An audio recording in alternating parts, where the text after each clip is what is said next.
दीदी कैसे भी मुझे बाबा के पास जाना ही है ना आज। तो दीदी ने बोला नहीं तुम मत जाओ, तुम्हारा बहुत बुखार है, तुम रह जाओ।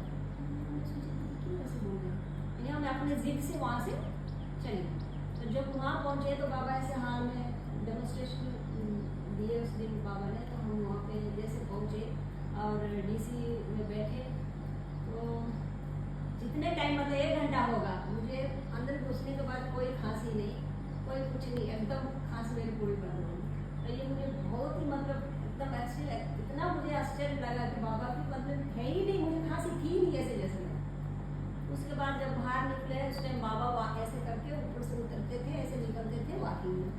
एक हमारी होम की बच्ची है, अभी कर्नाटक में शायद उसकी शादी होगा, बहुत दिन से मिली हुई नहीं अभी, लेकिन उस टाइम में वो यंग थी। तो मुझे थोड़ा लग रहा है कि वहाँ जो बाहर से दीदीदारों को ज़्यादा पहले प्रायोरिटी दिया जाता था सामने में खड़ा होने के लिए, तो हम लोग पीछे रहते थे, वो लोग आगे में से रहते थे। वहाँ अभी नल लग गए, वहाँ पे पहले रास्ता था तिलजला बिल्डिंग में। तो बाबा कैसे ऊपर से निकल रहे हैं और ऐसे बाबा को जाना है, और एक दादा ऐसे खड़े लंबे से करके एक दादा थे और ये 2 दादा लोग खड़े थे साइड में, और बाबा प्रभात संगीत उनको सिखा रहे थे। तो प्रभात संगीत सिखाते सिखाते बाबा ऐसे जब टर्न हुए ऐसे ऊपर से आए, पूरा देख रहे बाबा को, हम ऐसे देख रहे हैं, दादा लोग भी हैं, बाबा कुछ प्रभात संगीत के ऊपर डेमोन्स्ट्रेशन दे रहे हैं। अब ऐसे मुड़ रहे हैं तो अब तो हम बाबा का फेस नहीं देख पा रहे हैं।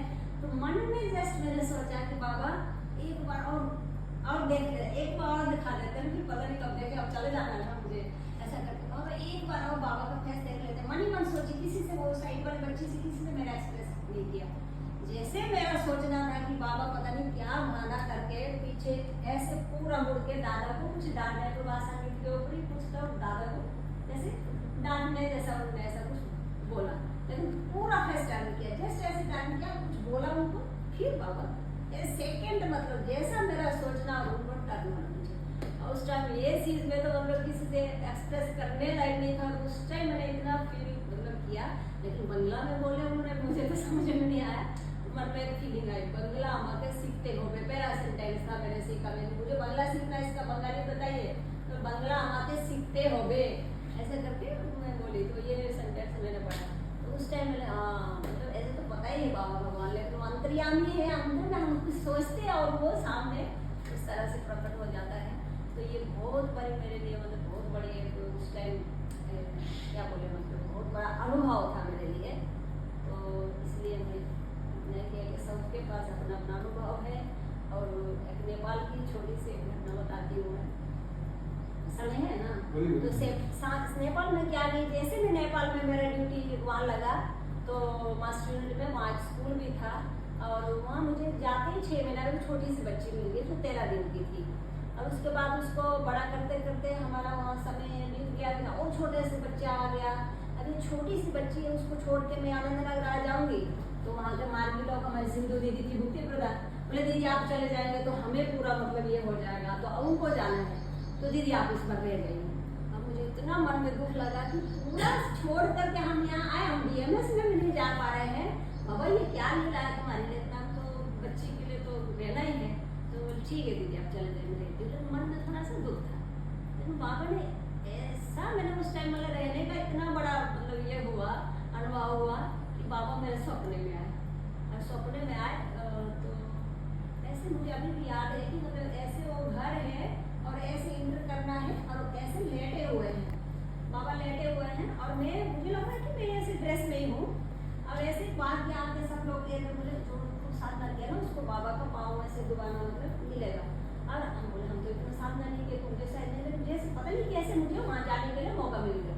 अब वहाँ मैं गई और मैंने बाबा का ऐसे पाँव छुए, लेकिन बाबा पूरे मतलब एकदम कमजोर और पूरा काला, उनका फेस भी काला है। और जब मैं वो सपना जब टूट गया, इतने सपना देख के मेरा सपना टूट गया, तो फिर मैंने अनुभव किया कि मैं सोच रही थी मैं DMS में नहीं जा पा रही हूँ अभी, तो बाबा ने शायद ये बोला होगा कि जब बाबा, फिर मुझे याद आया ऐसा कैसे। फिर मैंने कोशिश किया तो बॉम्बे में जाकर के एक फोटो मैंने देखा प्रसाद दादा के घर में कैसे थोड़ा वो जब जेल में थे ना बाबा, उस टाइम कैसे, तब मुझे लगा हो सकता है उस टाइम बाबा के साथ थी, शायद जेल में किसी रूप में भी मैं थी वहाँ, वो सपना कि नहीं तुम पहले भी थी, घबराओ मत कि DMS नहीं जा पा रही तो तुम्हारी बहुत बड़े सेवा में हो तुम, इस चीज़ का दुख मत करना। मतलब बाबा ने ये अनुभव दिया कि ऐसे नहीं, मतलब दुख लेने की कोई जरूरत नहीं, ऑलरेडी तुम मतलब जब मैं फिजिकल शरीर में थी साथ में थे।